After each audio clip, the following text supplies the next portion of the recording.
നമസ്കാരം. പ്രഭാഷണം തുടരാൻ ഇതൊന്ന് കേട്ടു.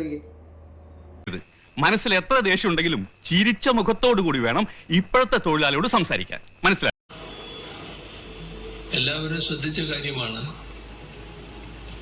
കേരളത്തിന്റെ ആവശ്യം വളരെ കൂടുതലാണ്. അത് വീട്ടിൽ പോയി ചോദിച്ചാൽ മതി. കേരളത്തിന്റെ സാറേ, നമ്മുടെ പാർട്ടിയല്ലേ, നമ്മുടെ പാർട്ടിയിലുള്ളവർ തന്നെ ചോദിക്കുമ്പോൾ നമ്മുടെ പാർട്ടിക്കാരോട് ഇങ്ങനെയാണോ പറയണ്ടേ?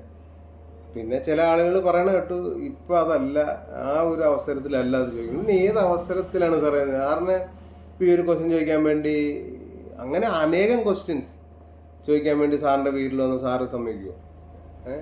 സാറിനെ കണ്ടപ്പോൾ അദ്ദേഹം തന്നെ തെറ്റ് സമ്മതിക്കുന്നുണ്ട്, ചോദിക്കാൻ പാടില്ലായിരുന്നുണ്ട്. അത് അദ്ദേഹത്തിൻ്റെ അവസ്ഥയായിരിക്കില്ലേ?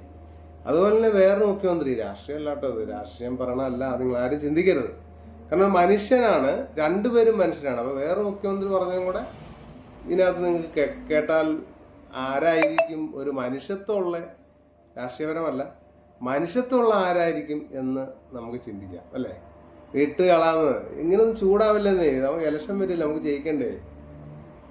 10% വീതം കൂട്ടുക UDF-ന്റെ പദ്ധതിയനുസരിച്ച് 2 കൊല്ലത്തെ കൂട്ടിക്കഴിഞ്ഞു.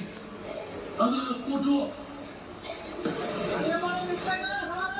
ഇതൊക്കെ